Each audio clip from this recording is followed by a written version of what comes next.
Hi YouTube family, welcome back to my channel, and this video is going to be about tips for A-levels and college. It was a requested video after I made the whole A-levels my story video. If you haven't seen that, please check that out, I'll put a link down below. My number one tip for A-levels is making sure you've picked the right A-levels. You can't really expect to get great results in a subject that you don't really like. I would definitely recommend that you pick subjects that you know you'll enjoy, even if you haven't tried them out before. Look at the university course that you want to do and see if they have any required subjects that you might need to take. If they do require a subject, it's usually going to be a core subject, so that's either English, maths or a science. And I'd recommend taking a core subject anyway, even if your course that you want to do at the moment doesn't require a core subject, because you never know, you might change your mind, and it's always handy so that you can keep your options open. Choosing the right core subject for you is basically just what you enjoy doing. Even if you don't know what course you're going to do at university, but you know that you don't like maths, then it's pretty safe to assume that you're not going to be doing a course at university that may require a maths subject, but just stick to whatever suits your personality. So now that you've sort of had a think about what subjects you'd actually pick for A-levels, I'm going to talk about tips for doing your A-levels and starting college. Start revision from day one. It can just be really simple, it doesn't have to be too strenuous.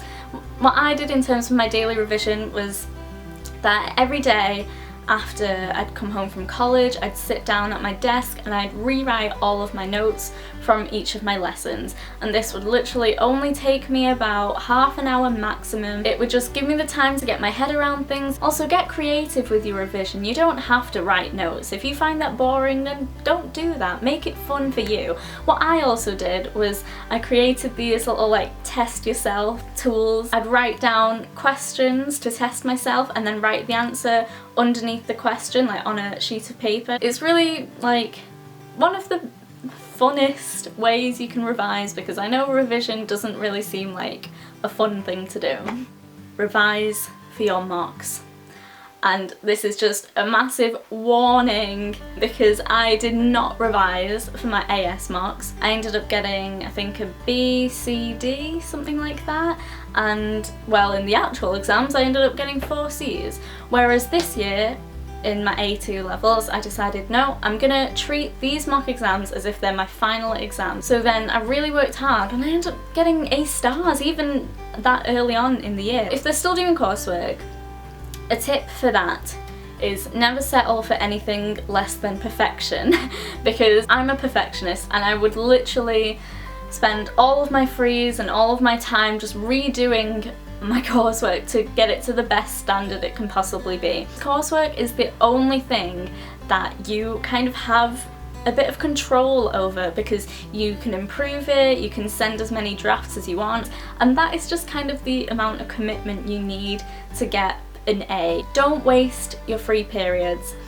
When I got to college, I was so excited about having free periods, and so I wasted them. Those study periods are so helpful. Make them fun as well. Get all your friends together, have a study session. Something that really disrupted me was the fact that because I would start at different times during the week, it just kind of meant that I was a bit unsettled the entire first year of AS. But in A2 I decided I don't care if I have free periods at the start of the day, I'm still coming in at 9 every single day and using those study periods for what they're supposed to be used for. Another tip is only get a part-time job if it's absolutely necessary.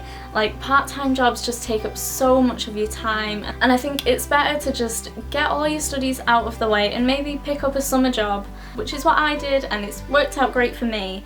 Don't just rely on your tutors.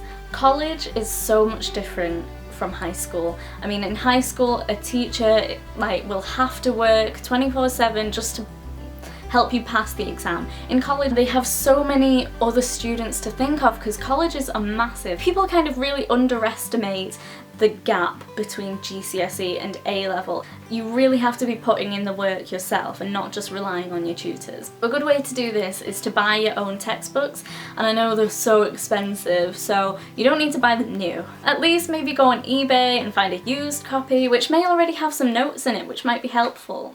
Finally, I'm going to say is one of the most important tips is to keep yourself organised. Make sure that you're giving yourself regular checks just to make sure that you're all up to date with your work, all up to date with your revision, make sure that your folders are tidy. In terms of note taking, don't have too many scraps of paper. Try and get like a book that has all your notes in it, and that will really help you keep organised. And knowing what kind of stationery essentials that you need will definitely help you keep yourself organised. I'm actually going to be doing a stationery haul video for back to school, so I hope that video helps people as well. Just keep yourself focused, keep revising, keep up the hard work.